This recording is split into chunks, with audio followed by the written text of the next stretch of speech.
اور خود پاگل سی ہو گئی۔ وہ گھر میں اکیلا رہنے لگی اور ہر وقت عبادت کرتی، نئے نئے وظائف کرتی۔ وہ دیکھنے میں بہت خوبصورت اور جوان تھی، جس کی وجہ سے گاؤں کے چودھری ایک رات اس کے گھر گیا اور اس سے کہا کہ مجھ سے شادی کر لے، لیکن اس نے منع کر دیا۔ تو چودھری نے اس کو دھمکی دی کہ اگر تو نے ایسا نہ کیا تو میں تجھے بدنام کر دوں گا۔ تو اس نے کہا کہ تو جو کر سکتا ہے تو کر لے چودھری، اور اگلے دن گاؤں کے لوگوں کو اکٹھا کیا اور ان کو سب کو کہا کہ یہ عورت کالا علم کرتی ہے، ہماری زندگی برباد کر دے گی۔ ایسی باتیں کر کے گاؤں والوں کو اس نے ان کے خلاف کر دیا۔ گاؤں والوں نے اسے گاؤں سے دھکے دے کر نکال دیا۔ اس دن سے وہ پاگل ہو گئی اور جس کو دیکھتی ہے اسے مار دیتی ہے۔ 3 سال پہلے ہی جنگل سے اس کی لاش ملی تھی، جسے بے رحمی سے مارا گیا تھا۔ یہ سب باتیں سن کر وہ بہت دکھی ہوئے۔ سردار نے اسی وقت کاپی پنسل لی اور ہاسپٹل کے عملے کو ایک خط لکھا اور ان کو ساری ڈیٹیل بتائی۔ انہوں نے سوچا کہ میڈیکل ٹیم آنے میں 2 دن تو لگیں گے، تو وہ اسی جگہ پر رہیں گے اور کل سب لوگ سلطان کی لاش اٹھا کر واپس لائیں گے۔ تو وہ سب لوگ سو گئے کہ اچانک بشیر نے اس کی چرپائی کے پاس تھوڑی سی آہٹ محسوس کی۔ وہ ڈر گیا اور آہستہ سے اس نے اپنی آنکھیں کھولی تو دیکھا کہ وہی عورت تھی۔ بشیر چلانے لگا اور سب اٹھ گئے۔ وہ عورت بھاگ گئی۔ تھوڑی دیر بعد گاؤں کے جانور چیخنے لگے۔ سب گاؤں والے اٹھ کر گھروں سے باہر آ گئے۔ سب جانوروں کے پاس گئے تو دیکھا کہ کوئی جانور مرے پڑے ہوئے ہیں اور سب گھر والے گھبرا گئے۔ ایک آدمی نے دیکھا کہ گاؤں کے کنویں کے پاس ایک عورت بیٹھی رو رہی ہے۔ جب پاس جا کر دیکھا تو وہ لوگ گھبرا گئے اور کہنے لگے کہ یہ تو خالدہ ہے جسے ہم نے نکال دیا تھا۔ وہ عورت اٹھ کر بھاگ کھڑی ہوئی اور سب اس کا پیچھا کرنے لگے، لیکن وہ جنگل میں گم ہو گئی اور پھر وہ سب لوگ واپس آ گئے۔ پھر کچھ لوگ سو گئے اور کچھ لوگ رکھوالی کا کام کرنے لگے۔ صبح ہوئی اور سب اٹھ کر جنگل میں گئے اور سلطان کی لاش ڈھونڈنے لگے۔ جب لاش مل گئی تو سردار نے کہا کہ بشیر تم 4 لوگوں کو ساتھ لے کر جاؤ اور یہ لاش دوسرے راستے سے گاؤں میں لے جاؤ۔ میں اور دین محمد ادھر ہی رہیں گے جب تک اس معاملے کو سلجھا نہیں دیتے۔ وہ لاش لے کر روانہ ہو گئے۔ سردار اور دین محمد گاؤں والوں کے ساتھ گاؤں میں واپس آ گئے تو آگے کا منظر دیکھ کر ان کے رنگ اڑ گئے۔ وہ دیکھتے ہیں کہ ان کے سارے ہی جانور مرے پڑے تھے۔ وہ سب ایک دم سے رونے لگے اور پھر رات ہو گئی کہ ایک بچے نے آ کر بتایا۔ وہ بولا کہ گاؤں کے پاس ایک عورت گری پڑی ہے۔ سب نے جا کر وہاں بھاگ کر دیکھا تو وہ وہی عورت تھی اور وہ مر چکی تھی۔ گاؤں والے اسے اٹھائے اور چرپائی پر لٹا گئے، لیکن اس کے ساتھ ہی وہ ایک دم سے گھبرا گئے کیونکہ وہ عورت ایک دم سے اٹھ گئی۔ سب نے ادھر ادھر دیکھا اور بھاگنے لگے، لیکن ایک عورت حاملہ تھی، وہ بھاگ نہیں سکی اور وہیں پر گر گئی۔ وہ عورت اس کے پاس گئی اور اس کے ناخنوں سے زخمی کرنے لگی۔ گاؤں والے دیکھ کر شور مچانے لگے، لیکن وہ پاگل عورت اس کے پیٹ پر ناخن مارتی رہی، جس کی تکلیف سے وہ عورت برداشت نہیں کر سکی اور مر گئی۔ پھر گاؤں والوں نے اس عورت کی لاش اٹھائی اور روتے دھوتے واپس گاؤں میں آ گئے۔ سبھی لوگوں کی آنکھوں کے سامنے وہ پاگل عورت جنگل میں داخل ہوئی اور ایک دم سے غائب ہو گئی۔ اس دن کے بعد سے وہ عورت دوبارہ دکھائی نہیں دی۔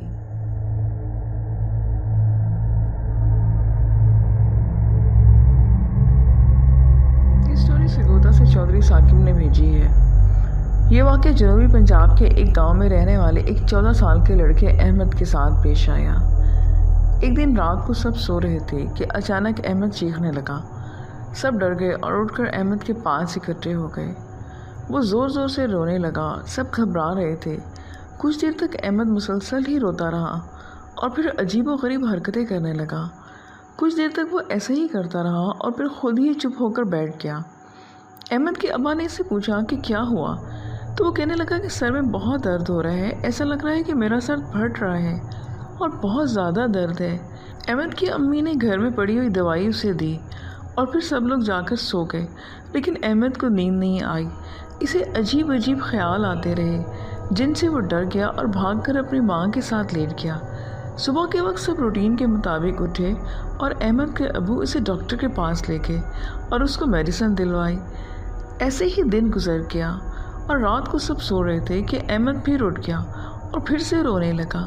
احمد کے اماں ابا اس کے پاس گئے اور پوچھنے لگے کہ احمد اس طرح عجیب و غریب کیوں حرکتیں کر رہے ہو؟ تو وہ عجیب طرح سے ان کو دیکھنے لگا کہ وہ دونوں ڈر گئے۔ احمد نے ان سے کہا کہ مجھے جلیبی چاہیے،